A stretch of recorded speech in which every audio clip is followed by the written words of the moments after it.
can hear the guns shooting, between the soldiers and the terrorists there, that you have no clue how far away it is from you.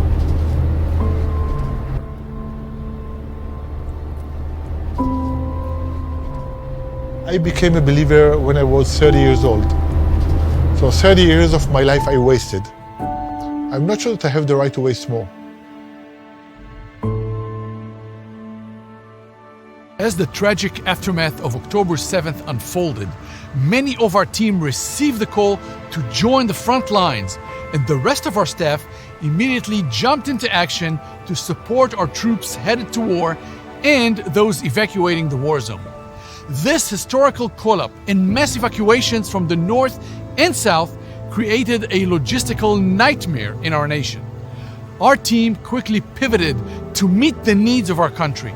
From day one, our publisher, Eitan은, was on the road delivering aid, driving amongst the clashes between Israeli security forces and the infiltrating terrorists to provide the much-needed help. Saturday morning, October 7, we woke up like everybody. I was awake, but we woke up to a big attack on Israel. As Israelis, when you hear the alarm goes off, you go to the shelter for short 10 minutes, and we come up and we turn on the television. And I realized that the attack is not only in the south, it's almost all over.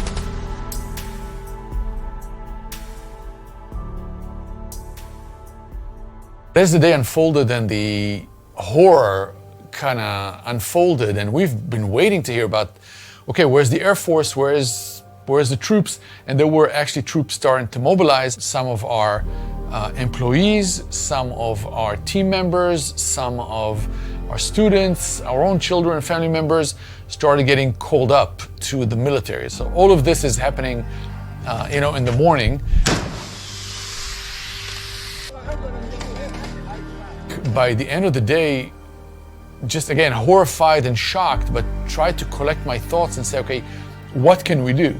About a third of our staff is drafted, and we started getting phone calls from them, from our family members, from just friends saying, hey, we're in the middle of nowhere. We don't have sleeping bags, we don't have mattresses. So we started sending staff to outdoor stores to buy those kind of things. I think we bought their entire stock the first few days.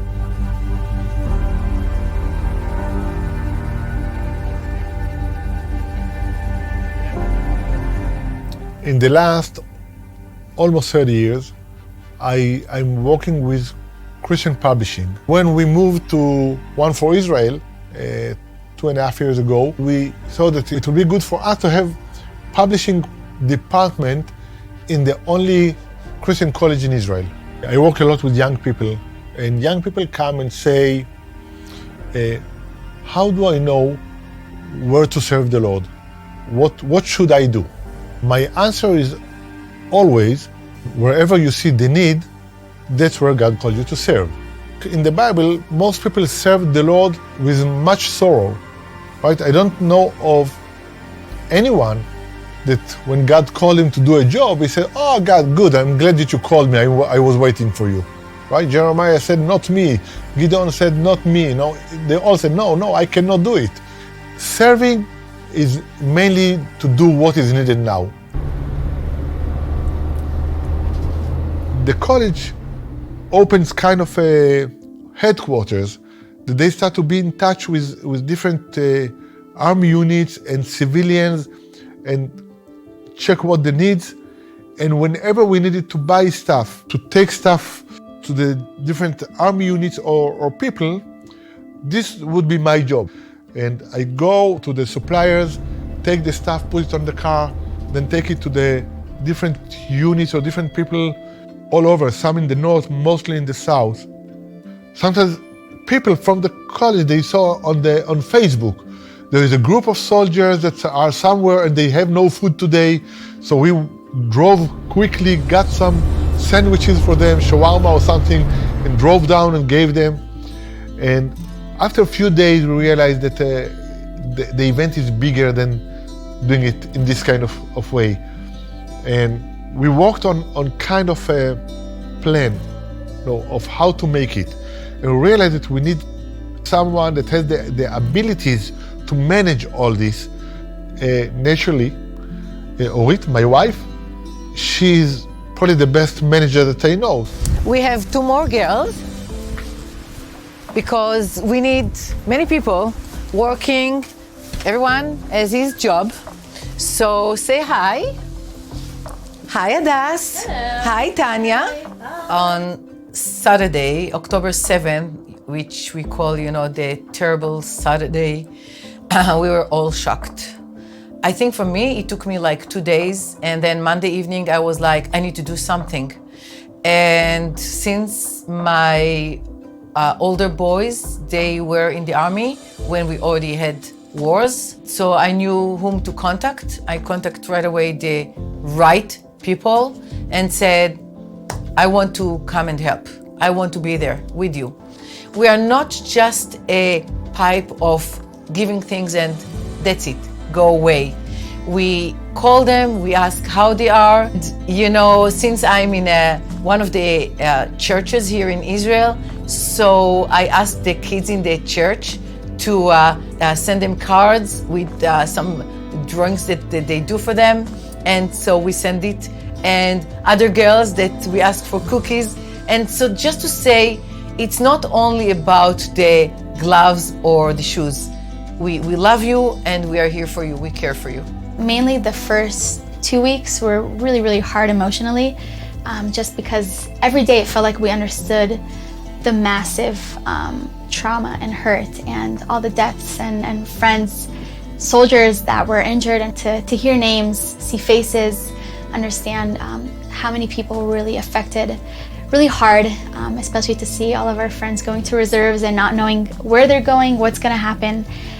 We heard from the soldiers that contacted us because of our past connections with them. We understood that there's a lot of need, a lot of things that aren't supplied by the military, mainly because there are so many reserves in this war that were called in, so the army can't really get all the stuff needed. So I was deployed for 42 days in Gaza. It's a different experience from last time. I was also deployed during Eitan in 2014. It was different because you already have some experience, so you're not that shocked by the environment, but you're still very dependent on God. When you're tired, when it's not comfortable to sit, 38 hours in a small tank with a bunch of big people, and there he's giving you more patience, more love to your comrades. And the big prayer was that my wife prayed that I will come back home. And after 2.5 weeks inside Gaza, my commander told me, you're free to go home. And that was amazing. It was very, very big surprise for me. Usually it's not happening. My friends still working there, and I'm trying to help them from here.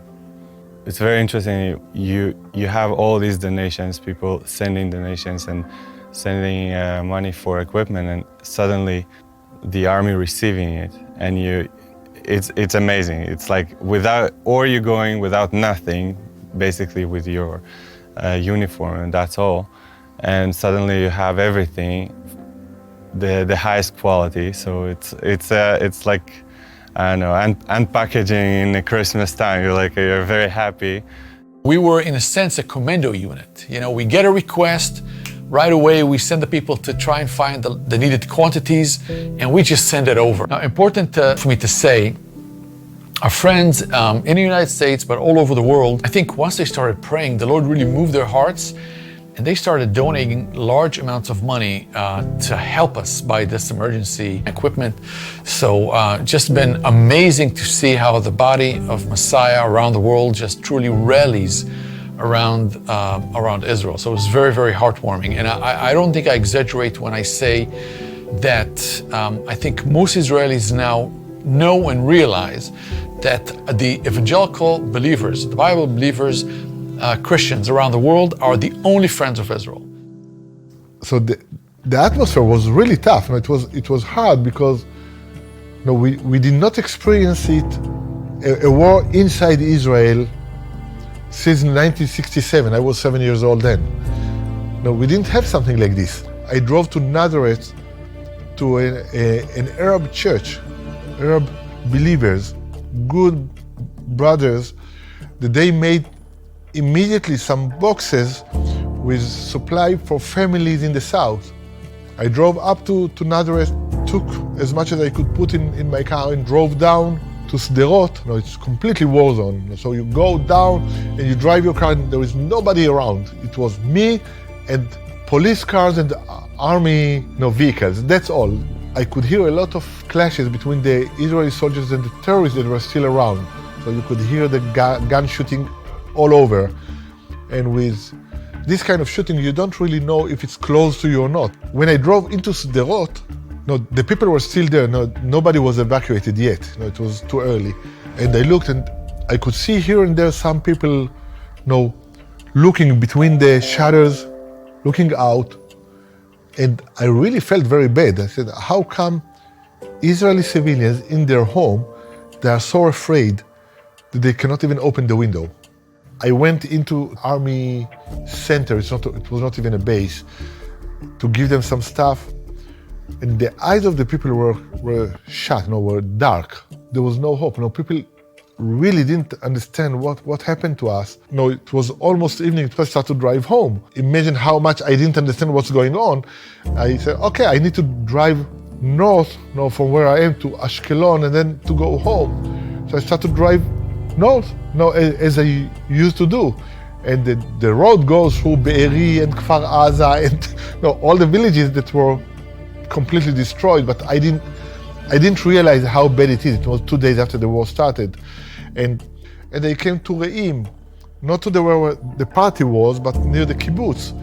And there was another checkpoint. The guy there told me, where do you go? And said, I need to go to Ashkelon and then toward Ashdod.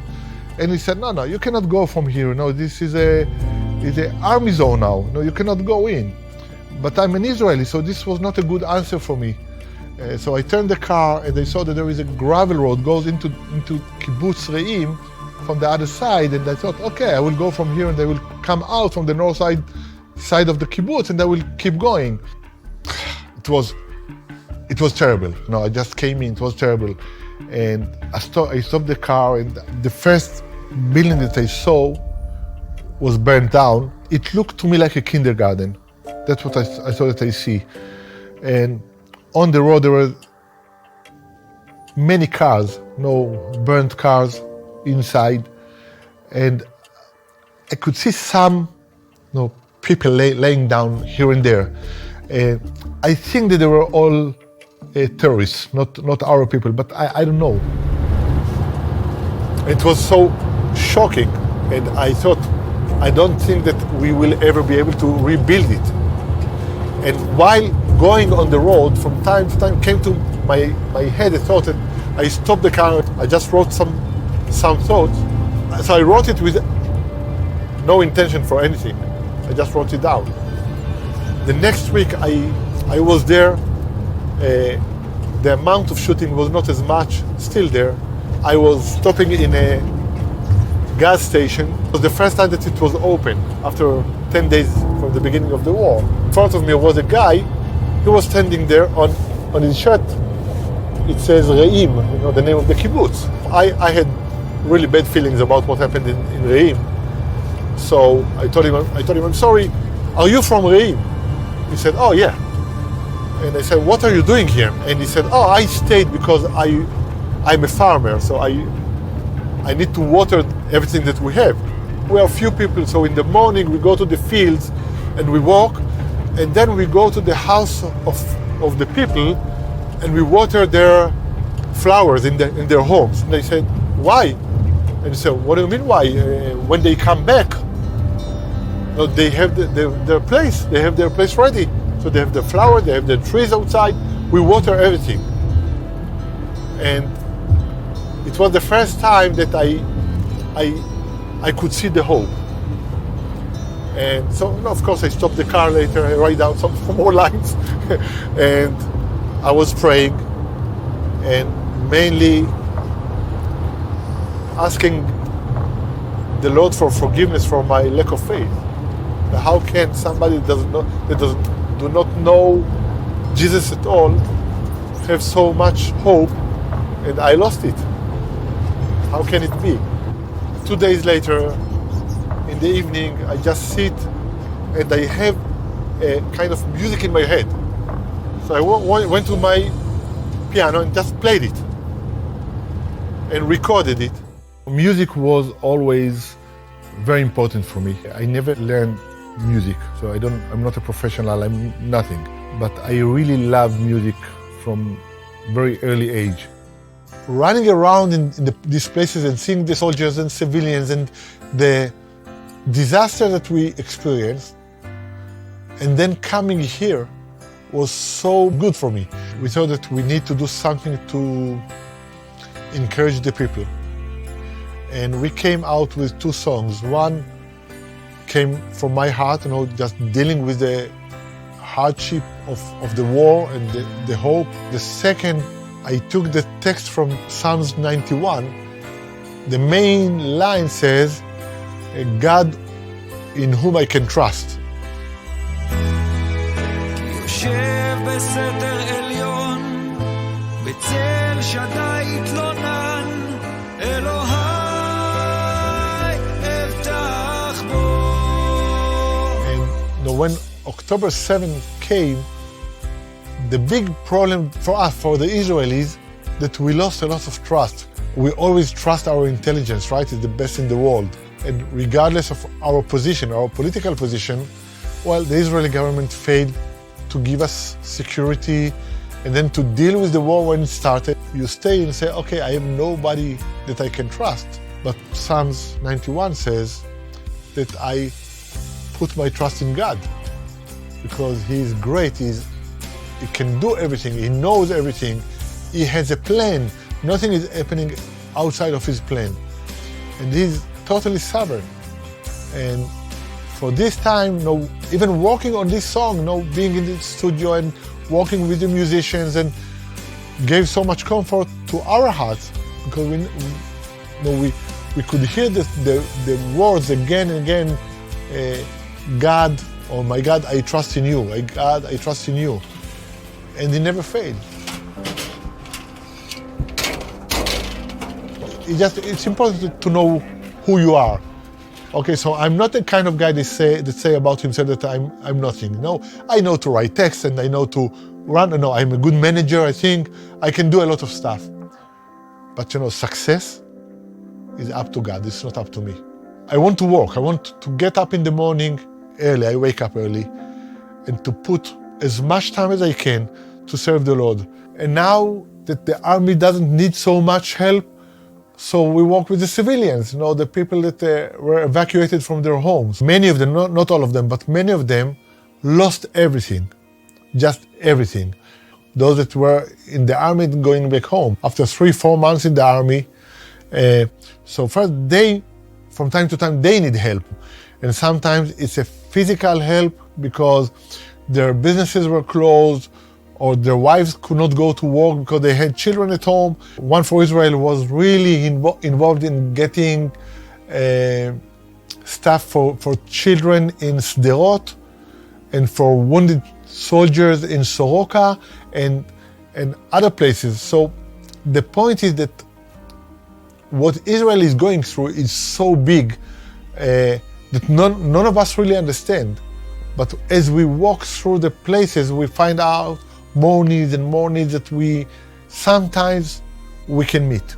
And in a very personal way, I think that I'm so thankful that the management of the college, the management of One4Israel, were willing to set me off the work that I'm doing, because I think that if I could not be part of this big event that's happening to Israel, I would get crazy.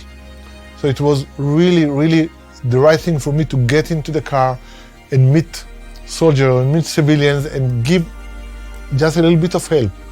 And it's not me, I'm only the driver. With all the story, I'm only the driver. Those people that sat in the headquarters and got the phone calls and talked to the people and kept the contact. It's unbelievable. They were the heart of the work. I am only the hands. I'm only going there and give the people and meet them. And sometimes we have the privilege to tell them that we love them and that God loves them and there is hope. Israel will remain here. It will be okay. So we get up in the morning. Okay, God, what do you want me to do today? So if it's publishing, fine, I love doing it. If it's driving, fine, I love doing this as well. And if it's not fun, that's okay. No, we are servant.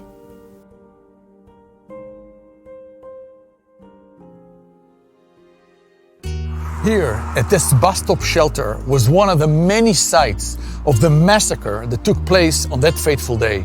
You can see the bullet marks, and behind me also the grenade marks inside that are a testament to the violence that took place on that day. Sadly, this conflict is far from over, and the current needs and task of rebuilding these communities has hardly begun. But thanks to the many of you around the world who have partnered with One for Israel, our soldiers and the refugees here are feeling the love of God from the nations. So I want to thank you. Thank you for your prayers. Thank you for your partnership.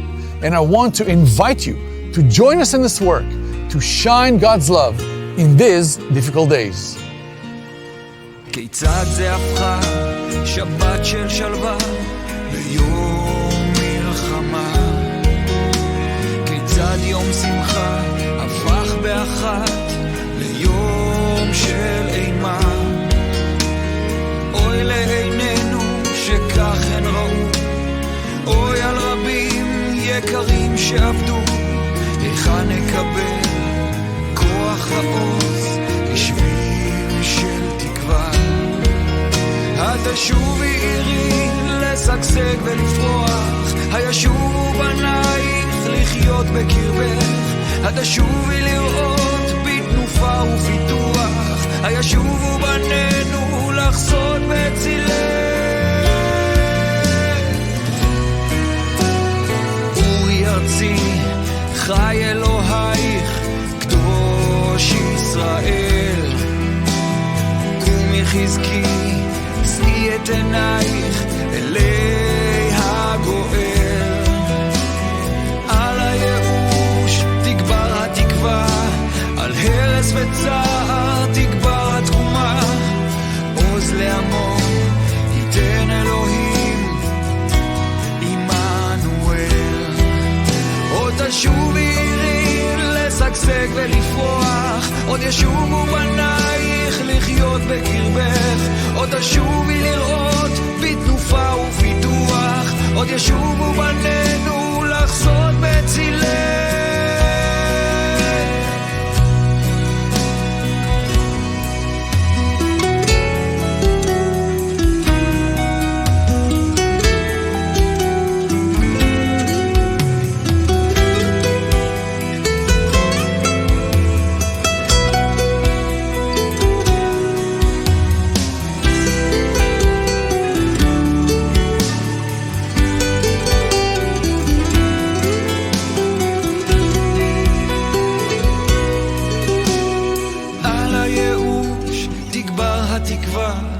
על הרס וצער תגבר התקומה, עוז לעמו ייתן אלוהים עמנואל. על הייאוש תגבר התקווה, על הרס וצער תגבר התקומה, עוז לעמו ייתן אלוהים עמנואל.